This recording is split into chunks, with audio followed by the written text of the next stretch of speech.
Assalamualaikum warahmatullahi wabarakatuh. Lanjut pada topik kedua. Untuk topik yang kedua, kita akan membahas tentang merumuskan judul dan latar belakang penelitian. Jadi, bagaimana sih memformulasikan judul penelitian, kemudian membuat latar belakang penelitian. Ini untuk topik yang kedua. Tujuan pembelajaran kita untuk session yang kedua ini adalah memahami prinsip merumuskan judul penelitian ilmiah. Yang kedua, memahami struktur penulisan latar belakang penelitian. Dan yang ketiga, mampu menyusun judul dan latar belakang penelitian secara akademis. Yang perlu kita ingat adalah judul itu merupakan icon awal karena reader atau pembaca nantinya akan membaca hasil karya penelitian kita itu tergantung pada judul, kira-kira judulnya menarik apa tidak, kemudian bisa menghipnotis pembaca tidak gitu. Nah, seperti itu.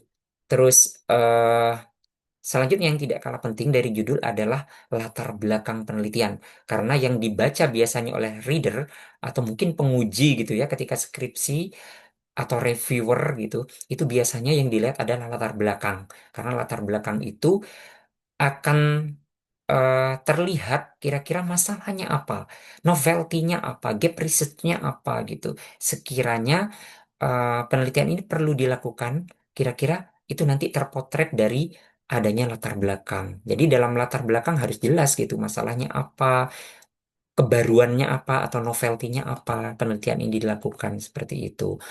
Selanjutnya adalah hakikat judul penelitian. Judul penelitian merupakan pernyataan ringkas yang menggambarkan fokus utama penelitian. Jadi fokus utama penelitian itu sebenarnya sudah terpatri atau terlihat dari judul penelitian gitu. Entah itu variabel judulnya ada dua, satu, itu sudah terlihat gitu. Karena ini bagian dari representasi pernyataan ringkas yang menggambarkan fokus utama penelitian.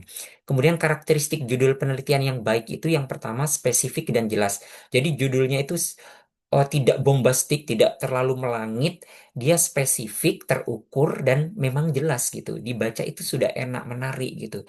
Padat tapi berisi, kemudian mencerminkan variabel atau fokus penelitian.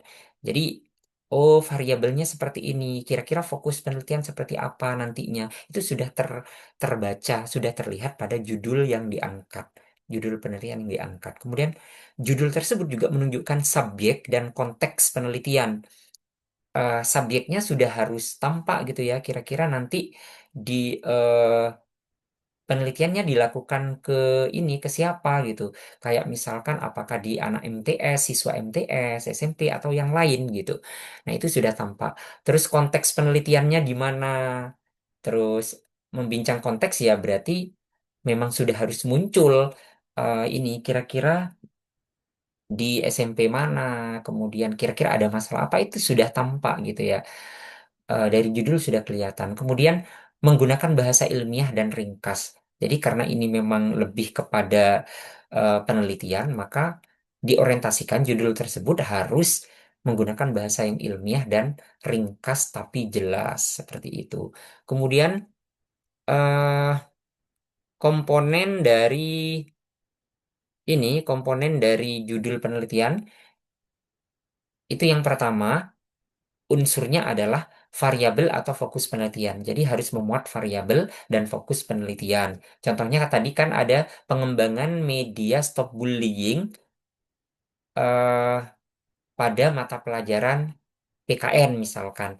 Nah, itu berarti variabelnya adalah media stop bullying. Seperti itu. Berarti ada masalah apa? Oh, kasus bullying marak di kelas tertentu misalkan yang diteliti. Itu sudah tampak gitu masalahnya. Kemudian yang kedua, metode atau model pembelajaran. Eh, Kira-kira mengarah kepada apa komponen judul itu? Apakah kepada metode atau model pembelajaran dan seterusnya. Kemudian yang ketiga, subjek penelitian. Di judul itu sudah harus tampak subjek penelitiannya apa. Oh, ternyata meneliti di MTS apa, di kelas apa. Nah, itu sudah muncul di judul gitu. Kemudian yang keempat, lokasi atau konteks penelitian. Jadi, lokasinya di mana? Kira-kira di aliyah apa di SMA. Nah, kurang lebih sama lah seperti yang ketiga barusan, poin ketiga. Kemudian contoh strukturnya ada pengaruh, ada model pembelajaran, ada terhadap, ada variabel hasil, ada subjek. Nah, ini contoh dalam judul. Ini sudah representatif kalau buat skripsi misalkan pengaruh model pembelajaran cooperative learning terhadap prestasi atau hasil belajar siswa. Nah, ini kan sudah siswa SD apa atau siswa MTS apa pada mata pelajaran IPS misalkan. Nah, itu sudah tampak. Nah, kalau ini contohnya bisa dilihat ya, pengaruh model cooperative learning terhadap motivasi belajar siswa kelas 4 MI. Nah, tergantung kalau di MTS ya MTS dan seterusnya. Kemudian contoh judul penelitian berbagai pendekatan. Ini contohnya ya. Untuk pendekatan yang tadi ya, pendekatan kuantitatif, kualitatif dan seterusnya. Judul kuantitatif misalkan pengaruh media digital terhadap hasil belajar IPA siswa sekolah dasar.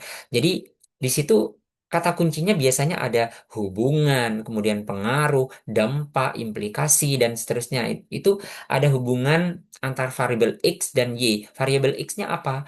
Media digital, pengaruh media digital. Kemudian variabel Y-nya adalah hasil belajar. Jadi biasanya ada hasil yang diharapkan gitu ya. Kalau dalam penelitian kuantitatif ada variabel X, yaitu variabel induk atau variabel deep independent. Kemudian ada variabel hasil disebut dengan variabel Y gitu.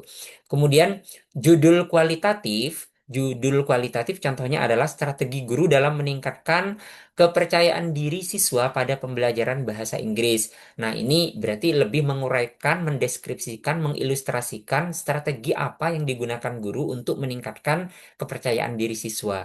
Berarti sifatnya deskriptif kalau kualitatif. Kemudian judul PTK. Ini ya, peningkatan motivasi belajar melalui metode game-based learning pada siswa.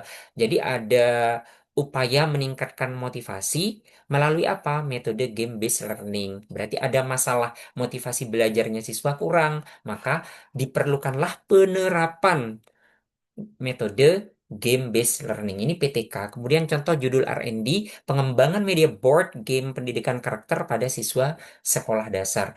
Nah, ini kata kuncinya biasanya kalau menggunakan R&D, diksi yang muncul pertama adalah pengembangan. Kira-kira produknya apa? Oh, media board game. Seperti itu. Jadi orientasinya lebih kepada inovasi atau produk pembelajaran. Selanjutnya adalah pengertian latar belakang penelitian. Apa sih latar belakang penelitian? Yaitu menjelaskan alasan ilmiah mengapa penelitian perlu dilakukan. Kira-kira apa yang melatar belakangi dibuatnya media stop bullying? Oh, ternyata di kelas itu rentan dengan kasus perilaku bullying. Nah, misalkan seperti itu, maka diperlukanlah suatu produk sebagai solusi untuk dibuat untuk mengatasi kasus bullying. Kalau di kualitatif mungkin penerapan gitu ya, bahasanya penerapan media stop bullying. Berarti bagaimana sih menerapkan itu gitu. Sekiranya nanti juga sama kasus bullying berkurang bahkan teratasi dan seterusnya. Kemudian isi utama latar belakang. Isinya apa sih latar belakang? Yang pertama adalah fenomena atau masalah yang terjadi. Jadi mengilustrasikan atau menggambarkan fenomena atau masalah yang ada gitu. Kemudian data atau fakta empiris. Yang kedua pada latar belakang itu biasanya ada data atau fakta empiris. Contohnya misalkan kasus bullying di Indonesia. Nah, secara umum dulu gitu ya. Secara umum misalkan eh, kasus bullying menunjukkan data statistik menunjukkan perilaku tindakan bullying di Indonesia sekian persen misalkan bla bla bla bla bla boleh langsung menyinggung di sekolah itu juga nantinya. Oh, ternyata hal tersebut juga terjadi di ESD atau MTS atau SMA apa gitu ya. Kasus bullying terjadi bla bla bla bla bla. Kemudian nanti yang ketiga, kesenjangan antara harapan dan kenyataan. Intinya kalau harapan itu kan setiap siswa memiliki harapan untuk berkembang, sehingga memperoleh pembelajaran yang menyenangkan, menantang, bahkan membuat mereka juga sambil bermain. Ternyata kenyataannya tradisi bullying membuat mereka merasa tidak nyaman, kurang nyaman dalam proses pembelajaran. Jadi ini adalah terjadi kesenjangan antara harapan dengan kenyataan. Kemudian pentingnya penelitian dilakukan ini apa? Itu harus juga diuraikan dalam latar belakang. Oh, penelitian ini penting dilakukan atau ada inovasi berupa media stop bullying misalkan. untuk mengatasi perilaku atau mengurangi tindakan perilaku bullying di kelas bla bla bla. Jadi juga penting menguraikan apa sih pentingnya penelitian ini dilakukan. Itu dalam latar belakang. Tujuannya apa sih latar belakang menunjukkan urgensi dan relevansi penelitian. Seperti itu. Kemudian struktur penulisan latar belakang. Ini strukturnya ya. eh yang pertama fenomena umum dalam bidang kajian. Jadi fenomena umumnya seperti apa? Kalau saya contohkan tadi, fenomena umum itu dalam kasus bullying seperti apa? Bidang kajiannya apa? Nah, di situ kan psikologi juga gitu ya, sosial juga. Nah, itu masuk. Kemudian yang kedua, kondisi empiris di lapangan seperti apa? Misalkan mau meneliti di MTS tertentu gitu ya, uraikan saja bahwa berdasarkan penelitian yang dilakukan melalui kegiatan observasi, interview awal, dan dokumentasi yang diperoleh, maka kondisi bla bla bla bla bla bla seperti itu. Yang ketiga, permasalahan yang muncul kira-kira seperti apa gitu ya. Itu juga diuraikan. Yang keempat, kesenjangan penelitian sebelumnya. Oh, ternyata beberapa penelitian sudah menguraikan tentang peristiwa apa sudah meneliti tentang kasus bullying. Ternyata dari berbagai penelitian itu ada yang masih kurang diteliti. Nah, ini disebut dengan kesenjangan penelitian sebelumnya. Maka diperlukanlah penelitian lanjutan yang dilakukan oleh peneliti. Kemudian yang kelima, alasan pentingnya penelitian dilakukan. Kira-kira alasannya apa penelitian ini dilakukan? Itu juga perlu disampaikan pada latar belakang. Sehingga latar belakangnya memiliki apa namanya daya tarik untuk dibaca oleh reader. Kemudian pendekatan ini disebut, nah tadi itu ya, mulai 1, 2, 3, sampai 5, itu pola deduktif dari umum ke khusus. Jadi umum dulu, uraikan, kemudian khusus. Pak, apakah boleh dari khusus ke umum? Boleh. Itu berarti pakai pendekatan induktif seperti itu. Mohon maaf ya, ada suara-suara yang agak ini mengganggu, tetapi semoga tidak mengurangi inilah apa namanya konsentrasi kita. Kemudian contoh latar belakang penelitian. Ini contohnya ya. Contohnya misalkan fenomena pembelajaran IPA di sekolah dasar masih didominasi metode ceramah. Misalkan ini berarti berkaitan dengan model pembelajaran gitu ya. Guru bayangkan mengajar IPA di sekolah dasar tapi menggunakan ceramah padahal biasanya perlu inovasi strategi gitu kan yang sekiranya bisa mengaktifkan, mengeksplorasi dan mengaktualize siswa sekiranya mereka bisa bisa berkembang, bisa bisa lebih kritis dan seterusnya. Ini IPA ternyata menerapkan ceramah. Nah, ini kan masalah gitu ya. Terus kemudian permasalahannya, metode pembelajaran kurang mendorong keterlibatan siswa. Jelas ya, ceramah itu kan monoton, lebih kepada teacher center learning gitu. Jadi yang menjadi sentralnya adalah guru bukan siswa gitu. Kemudian solusinya, model problem based learning dapat meningkatkan aktivitas dan berpikir kritis siswa. Jadi solusinya itu selain kalau ceramah aja kan kurang mengaktualisasi siswa gitu ya, maka perlu diterapkanlah model problem based learning sehingga nanti siswa dalam aktivitasnya bisa berpikir kritis gitu ya. Kemudian judul yang dihasilkan pengaruh model problem based learning terhadap kemampuan berpikir kritis siswa kelas 5 SD. Ini contohnya. Jadi solusinya sudah ada, masalahnya ada, maka judul yang kemudian muncul juga ada. Nah, ini fakta lapangannya seperti apa? Berdasarkan observasi awal di kelas 5 SD, siswa kurang aktif dan hasil belajar rendah.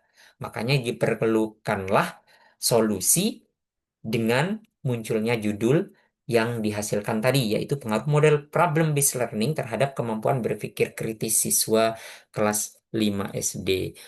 Itu saja untuk topik yang kedua yang sudah saya jelaskan. Mohon maaf jika ada salah kata. Disampaikan terima kasih. Assalamualaikum warahmatullahi wabarakatuh.